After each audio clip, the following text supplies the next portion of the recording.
Hello and welcome to Match Fishing TV.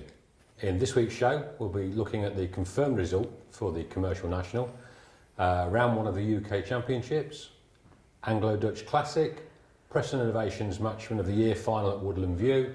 It's been a great weekend for Cathal Hughes, and there's the Maver Matchlist Qualifier from Westwood Lakes. I'm joined in the studio by, back from Holland, Tom Scully.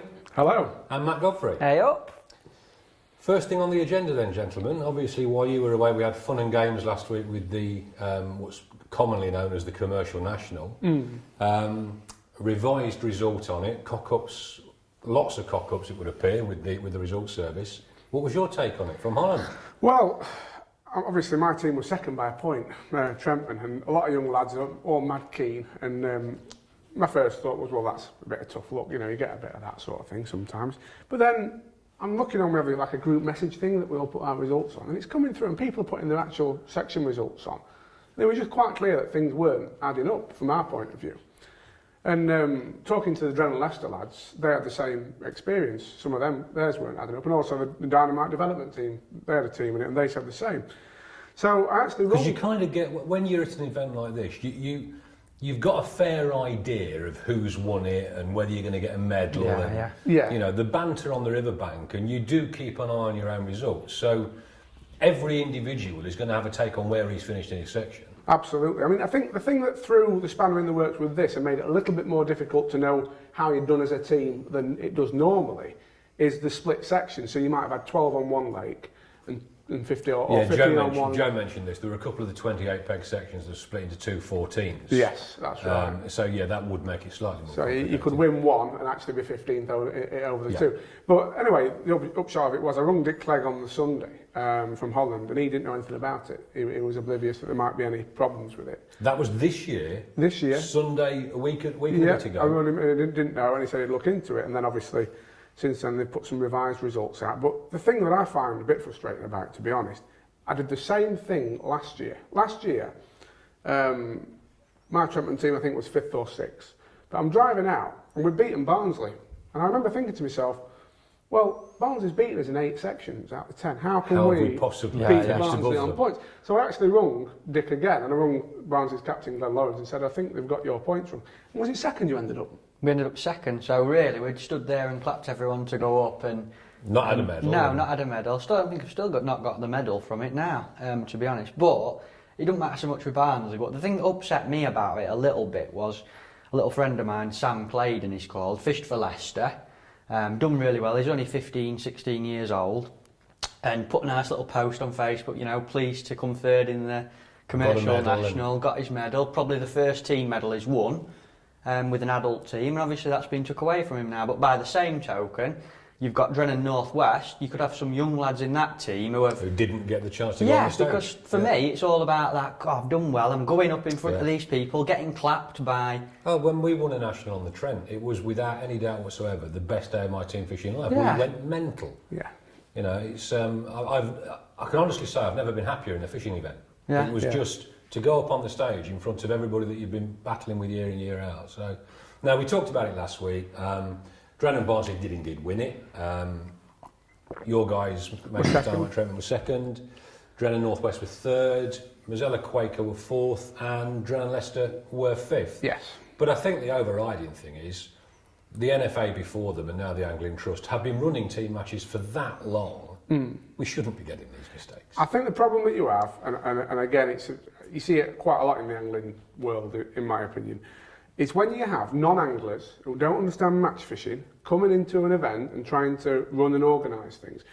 For example, they tried to bring in last year, I remember seeing them doing it, an electronic results system. Yeah. And they were walking around with iPads, punching in results, and this young lad who doesn't match fish assured me that, oh, it's brilliant this, it can't get it wrong, and I said, oh, fine. And they did get it wrong, but I'm just thinking actually running a team match isn't difficult. No, it's I'm not saying you can't make mistakes, because I haven't plenty of matches you do. We will make mistakes. Definitely. There'll be a time when we run a match, we get it wrong, it will happen. But I don't think it'll happen as often, because everything is manually checked. It's not going to happen twice in 2 years with the same mistake. No. When everything's manually checked, it's much more difficult. That's all I'd say, really. Okay, so I mentioned it last week, Angling Trust, please have a look at the match service that you're running, because I don't think you're offering value for money. Okay, so last week you guys were away in Holland on the Danslemaker Memorial Yeah, Classic. good, wasn't it? Yeah, certainly was. It was the Danslemaker Memorial Anglo Dutch Classic, and Don's a chap who used to go over to Holland every year, never missed one. And I got there, I'll tell you what were interesting, I got there and everyone keeps saying, fishing and smoking. And I'm like, I says to you, why do they keep saying this? And apparently it's what Don used to say when he were there, fishing and smoking, fishing and smoking. And it were right nice, and everyone were talking about Don. And the fishing was fantastic. The event was 4 days. We had an open match on the Saturday and the Sunday, and fished a festival from the Monday to the Thursday. The feedback we got was that practice was quite hard, but suddenly as the competition started, things improved. It were a bit shocking because the week before had been terrible fishing. There'd been a lot of blanks and 2 bream caught, 1 bream, and we got there on the Friday, did a little feature, had a fish, and it were a bream every chuck in. We were like, hey, it's easy this. And I managed to win the practice match on the Saturday, so I was getting big licks and all, yeah. And then it all went downhill for me. But the actual festival was won by Ian Klopp, who is a Dutch international. He fishes for the full Dutch team, great angler. He had 4 points, 2 wins and a second. Wow. And he had a total weight of 73 kilos just in 3 results. If he'd have counted all 4 of his results, he'd have had 90 kilos, which I'm sure you'll appreciate. It's a massive weight of bream off the canal. Was this feeders or pole or a combination? Or a bit of both, wasn't it, really? Yeah. I mean, I think the interesting thing was how differently a lot of the UK anglers fished to the Dutch anglers. The Dutch anglers, and indeed the Iron and the lads who did the best, really, fished 2 feeder lines, didn't they? Yeah. They fished one across, sort of tight over to the reed sometimes. And that's how far? I'd say 40 metres? Yeah, probably about that, isn't it? Yeah. And then one shorter, and then sometimes even 3, one at like 16 metres, you know. But being English anglers, we love pole fishing, so we put pole lines in. And we sort of found really we caught half and half, didn't we? Half the fish on the feeder and half the fish on the pole, really. But the thing I liked about it was just the stamp of these fish, you know. Bream to sort of £6 aren't uncommon. And I don't think I had one smaller than £3. It's awesome. Right good feeling. Every time your float went under or your tip went round, you'd pick up and it'd just be like a solid weight, like boom, boom. It is great fishing.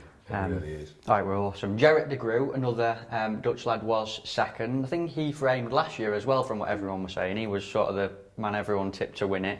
He had a weight of 68 kilos, again 4 points. Third place was a Belgian international, Frank de Walderen, I think you pronounce his second name like that. Again 4 points, a little bit lower weight of 61 kilo. And then the 4th and 5th anglers. Let's not talk about who came first. No, let's move on. So Amajawad finished 4th. Yeah. And Tom was 5th. Yeah, it was Good result, Tom. It was nice, very enjoyable. It was, It's a lovely country. It's so clean. Beautiful. It is. People are really nice. Lots and lots of them. It's flat. Well, we didn't know you had to give way to cyclists, you see, so Tom's there. Run two new over. white van, yeah, nearly knocked about a dozen of her on way. Brilliant. Oh, well done. good. I'm glad you had a good time. UK Champs was on. Yeah, Lindome Lakes, and I'm getting sick of talking about this lad over the last few weeks. Andy Power won again. Absolutely unstoppable, isn't he, at the moment? Unreal. Phenomenal. And the surprising thing about this result, or the pleasing thing about this result, from my point of view, I had a chat with him on Sunday about it. He was actually going nowhere. He reckoned 3 hours in, he was last in the section. He couldn't catch anything. And then he's gone down the edge. He said, I'm going to have to go for it now. Fish really positively. He's fished down the edge. This is on the strip lake at Lindome, isn't it? Yeah, strip pond, yeah. He's fished down the edge with sweet corn. He's caught some big carp. I think he said he had 18 carp for his final weight, which was, I think, 60 kilos. Wow. 130 pound nearly, isn't it? So, you know, he's come He is back. on an incredible run of form, isn't he? Yeah, He's been on an incredible run of form for 3 or 4 years. Isn't he? Yeah. Power by name, power by reputation. Definitely. Dale Shepherd, local angler, was second with 57 kilos, so he wasn't far behind. And an old employee of ours, John Arthur, in 3rd place, last year's UK Champs winner, so he's got off to a good start. I think it was Considering how badly he draws, he's got off to a terrible. great start. He must have drawn terrible. If he's only caught 52 kilo, you know. But I'll tell you what, an interesting thing about this UK Champs, there's been a new rule brought in this year whereby if you win the match, you get 0 points. So theoretically, So it's like a bonus point. Yes. Yeah. So theoretically, if you Or a bonus non-point. if you won every round, you could win the UK Champs with 0 points. Yeah. That's a big lead for Andy Power. Though. You Yeah, don't want yeah. a man like that getting a lead like that. do you? Yeah, one in front already. Yeah. No, he's just amazing. Yeah. Absolutely amazing. We were talking about him last week, and he's single-minded, and he's just very, very, very good at what he does. Yeah.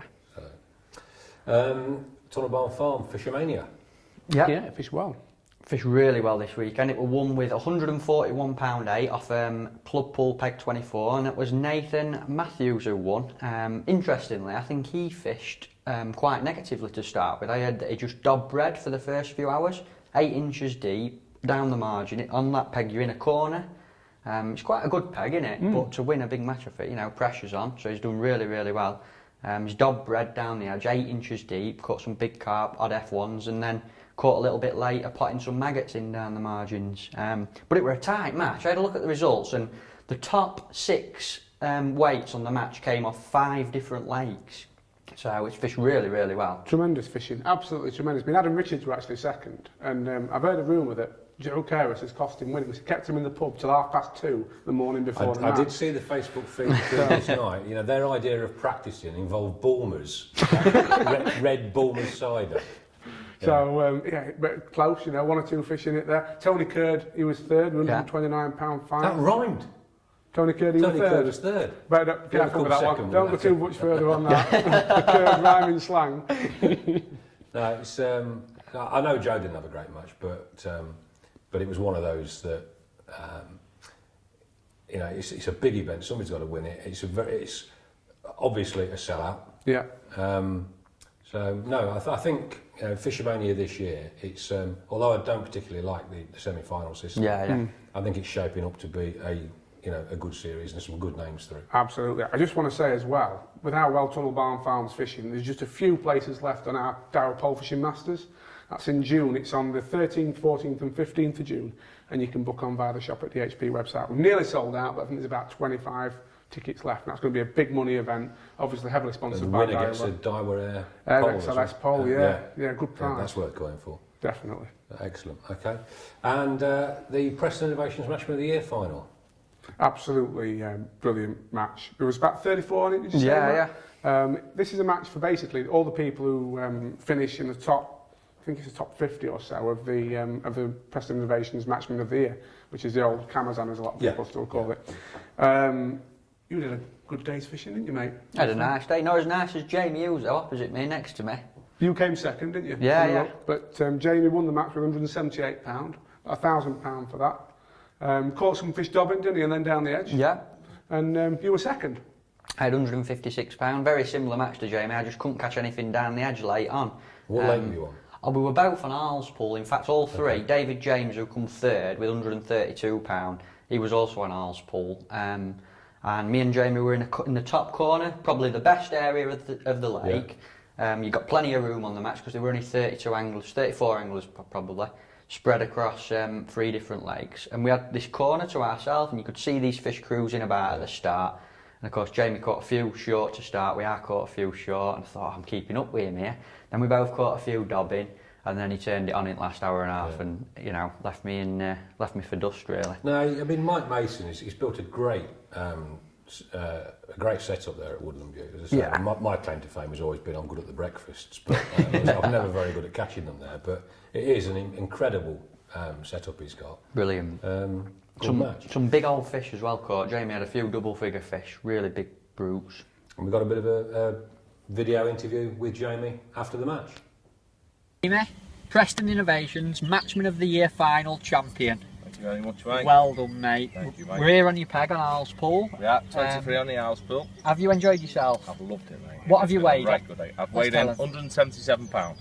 Blooming heck. Had a lovely day's fishing. We caught some right big lads as well. Have you? It's nice that they finally woke up and they're having a bit of a feed. Awesome, awesome. I'm really pleased for you, mate. I mean, I've watched you today. I've been in the corner opposite you. And you've had people chatting to you all day, and you've been having a laugh with them, and honestly, it's been an absolute honour, mate. You're like the modern day Ivan March, you really are. I don't care what you say, you are. It's been an honour watching you, mate. Oh, it's been good, mate. This is one I've always wanted as well, mate. I know it's a shame that it's not quite as prestigious anymore, being a bit of a smaller event than it used to be. Yeah, but it's always been one I wanted, just through chasing Camazon for years and years and years. Finally managed to win this. I'm made up, especially with it being the last one as well. Awesome, mate. Just a quickie, how have you actually caught them today? How have you caught the fish? I've had quite a busy day. I've started short on pallets, which is sort of the thing you do here. I've had a couple of small fish here, a couple of small carp. Yeah, then I've gone long where I've been pinging. I've got a few on that, but it wasn't very good, and then the sun's come out. Yeah. And we've had a few big lads then start floating about. So we've got the meat and the swinging rig on, and we've had a few of them. Brilliant. Hopefully great big ones. And then later on we probably had 10 fish down the edge last hour or so, which was a nice finish. £178. Not too bad, mate. Champion. Not too bad. What, £1,000 today, is it? Yeah, not too bad, mate. Awesome. Come here, let's have an up to Thank you finish. very much. Well done, mate.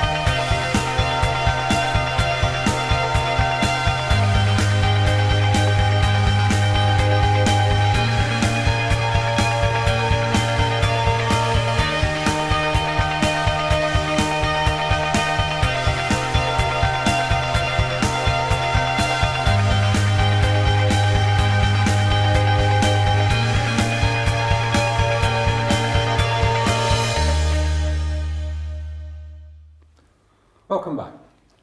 Now, I don't think you've seen it, but the Angling Times, an institution in this industry, changed the format. I don't know what you guys think to it, but it looks very like the Angler's Mail to me. Yeah, that's exactly what I thought. My first thoughts when I saw it, though, is them wagglers will be nice. For just a short Tom's shot. got his name on the wagon. Yeah, I'm definitely having them. That was my initial reaction. They might end up in my tackle box. There's Yeah, one each. they might. Right. I think the thing that did disappoint me slightly about it is the match results now are out of date. Out of date. They are a week old. Yeah. You know, I did 3 years on the Angling Times, and Monday morning, 5 o'clock, you were doing match results for that week's paper. So it was pretty much as immediate as you can get it. And now, because I think they're going to press earlier, it means that when a result appears in the Angling Times, it's probably a week and a half old at best. Yeah. So a bit of a disappointment. So if there's any organisers out there that want to get their matches with up-to-date coverage, fire them into Match Fishing TV. Use the address that along the bottom of the screen, and let us have your match results, and we'll try and get you some more coverage. Cathal Hughes had a great weekend, didn't he? He's another one. He's unstoppable, isn't he? Absolutely unreal. It was the first Irish Feedermasters qualifier at the weekend on the River Erne at Enniskillen, and Cathal he qualified. He didn't win the match. He had 8.5 kilo, but I saw he put a really popular post on Facebook. Everyone congratulating him. I think he were quite close, because I saw a chap put a video up of him landing a big bream, and you can hear on the video saying, "Cathal, if you get this in, this is going to get you through." Yeah. And he just calmly nets it as he does and plops it in his net. But Cathal qualified. The match was won by... Are we sure he's not English? I think He's got to be, hasn't he? He's got to be. Yeah, Gareth Williams won the match with 16.5 kilo. And there's an interesting story to the other chap that qualified, Mike Stone. He only had 4 kilogram. And he was driving home thinking that he hadn't won out. Cathal had to ring him and say, "Mike, you've qualified, get yourself back." Back. Yeah. So, And that was on the Saturday. And on the Sunday was the Bobby Smithers Memorial match. And Cathal went and won that as well. It's the second time he's won that. It's a 170 peg match, that's a big old match. Second time he's won it in 4 years, Cathal. And what interested me about it, he says he balled in on the pole, he caught on the pole. And he's caught really well for 2 hours, I think he said. Then literally, I think he said he had 100 fish with 2 hours into the match, ended up with 120 fish. And he's weighed 17 kilo 500, which is nearly 40 pounds, isn't it? So 2 hours. Proper fishy. It's a great big roach as well, sounded lovely. But he's really made the most of that time. And I mean, when we went out with him for Pole Fishing Plus, that was something that came out of his approach to me. It was just, he is Mr. Positive, Mr. Aggressive, and that's how he catches 40 pounds in 2 hours, and that's how he wins. I think it's also why he did so badly when he came over to Evesham. Yeah, that doesn't respond to that sort of We've just got to out, when he does come over, he doesn't draw on a load of fish, because it'd be game over, wouldn't it? But That's it. So he won the match. Jay Messer was second. He had 16 kilos 800. And A. Chapman was third with just over 16 kilos. But the payout were really good. I've got a feeling that A. Chapman is Andy Chapman, who's used to fish with me in Central many years ago. Andy emigrated over there, and I know he gets onto the Irish circuit a fair bit. I've got a feeling that's probably the same Andy Chapman as I used to know. right. Could well be. We fished in Leicester Juniors together. That's how old he's going to I be. bet there were dinosaurs walking about then. Brilliant. Okay. Maver match this at Westwood Lakes. It was a good one. I was really pleased to see who the winner was for this one. Luke Bamford. He had £155.10 off Skylark Peg 2. But the great thing about him qualifying is, we spoke about him before, he's probably the most unlucky young lad I know in these big money qualifiers, because he got disqualified at Lindome last year. Then he went to Lindome this year, did brilliantly and come third, and 2 people qualified. They were on Feedermasters, but then he's qualified for the big one, the match this, £60,000. Could no be semi-final to worry about in yeah, that one either. straight in there, so really well done to Luke. Ryan Lidgard was second with £149, not far behind. He was on Falcon Peg 2. And Wayne Kearney was third with £143, so fantastic weight. He's fished really well, by the sounds of it. It must be absolutely gutting to come second in one of those. Oh. You know, I mean, that's as close as you can get. That's where you go and cut your wrist. I mean, no, I mean, I've never put myself in that big money situation, but to get that close to your shot at the big time. With Feedermasters, I think some of the buzzer's gone, but we've Maver match this. It's Brilliant. It's scary, especially at Westwood, because on some of them lakes you're fishing for like 150 little fish, so you're probably thinking afterwards, if you're £5 behind, you're probably thinking, if I'd have caught another pound each hour. Or that one I dropped. Or, just bumped a big one, like, you know. Because considering how big these weights are, there are some very, very close heats. Definitely. I mean, and I was just going to say, how fair an arena Westwood Lakes is shaping up to be in these matches. I mean, I fished a little festival there last year. I'm really impressed with some of the work they've done on it, you know. Big open plan lakes, lots of fish, but it's one of the very few venues I've been to where they actually put every peg in. So a lot of commercials are designed, aren't they? Even in big matches, you know, you have spare pegs. Yeah. But if there's 50 pegs on a lake like Westwood, it's not uncommon to put 50 pegs in, and all 50 pegs normally catch a few fish. It's brilliant fishing. Well, my view on that, I mean, if we're talking about commercial pegging, I've always thought that a lot of commercial fisheries do try and get too many in. My view is when you're setting the lake up, if the pegs are in the right place, you should never need to leave any out anyway. Yeah. You know, do it right in the first place, and there would be no need for bank pegs. Couldn't agree more. And it's almost like there's 2 deals. Like the Matchman gets every other peg, and then when pleasure anglers go there, they cram them all in as tight as they can. I think it detracts from the day. Definitely. But no, it's a lovely, lovely place. They were Did you actually say £1,400 weights? Yeah, I was going to say that. 14 weights over a tonne, that's awesome, isn't it? And that'll be the interesting thing as well about that. That'll include barbel to £10. It'll include probably some bream to £6. Some massive. I went there once with Bob Nudd and he caught tench to nearly £8. Wow. It's just full of a really interesting variety of fish. A lot of the match lakes are predominantly F1s, but there's some special fish in there as well. Is Westwood, is that built around an old existing lake? Is it somewhere that's been expanded? I mean, where have these big fish come from? I don't think so. No, it's not. They've just grown onto that size. I believe so. It's got to be fertile lakes. They've got to be great lakes. Excellent. Okay. Milton Keynes Spring League on the canal. Another quite prolific match, wasn't it? Fished really well. Fished absolutely brilliantly. I felt a bit sorry for one of our mates, Pete Patton. He had £30. Well, I think it was £32 he had. Sorry, no, he didn't. He had £30. He had £30. And he finished third. He said, I finished, and he said, finished fishing. I thought I'd won my section. And I ended up third overall. Tony Slinsky actually won it with £40 8 ounce. Andy Robinson Carp weights or bream weights? These are bream. Bream. All bream. Andy Robinson second with £31 7. Mainly these fish are chopworm, fishing across, from what I've been told. A couple of anglers have caught on pellets as well, but you know, what a prolific match. It's scary to think how many skimmers must be in that Grand Union, because you get weekends like this happen 3 or 4 times a year on that canal, big weights of skimmers, and from different sections all over, everywhere you go in the Midlands you seem to be on the Grand Union, and it's great fishing, and scary to think how many fish are in there. Oh, there are some brilliant bits of the Grand Union that never ever see a match angler, or certainly haven't seen a match angler for 10, 15, 20 years probably. You know, it's if anybody out there fancies to go pleasure fishing, Market Harbour area near me on the Leicester Arm, they don't have matches there very often now, but it's brilliant fishing at times. Yeah.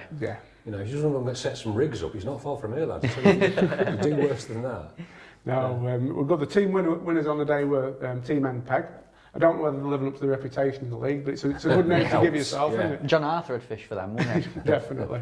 Definitely. They win the league overall as well. They've got 57 points. Gone Fishing Bed in second with 64 and the Tackle Hub are third with 65. So nice close league as well. Brilliant. Well done, guys. Well, we'll keep you up to date on that as the weeks go on. That about covers it, I think, for this week. In next week's show, what are we doing this weekend? We've got Fishing with the Stars is on Saturday, isn't it? The It is second one. indeed, yeah. Tunnel Barn And if Farm. you're very, very quick, there's a few places left available for that. And that really is a great chance to see the experts as close as we are now. It'll be a really good day. Yeah, I'm going to go and watch Jamie Hughes' demo first. I'm having a look at that one. Jamie Hughes on F1s. You watched him all One-on-one. day on Saturday, didn't you? I know. I'm going to have a look at his rigs this time. That's why he beat you. You spent too long watching it. We've got Maver match this Maver Larford this weekend. In next week's show, we'll be covering Mania from Monk Lakes and Barford. Yeah. There's the Milo Festival at Whiteacres. There's the Classic in Ireland, which is always a classic. And it's the Daiwa Spring Festival at Westwood Lakes, which we've just been eulogising. And we'll leave you with Dennis White's best impression ever of Angling Trust International Events Manager, Dick Clegg.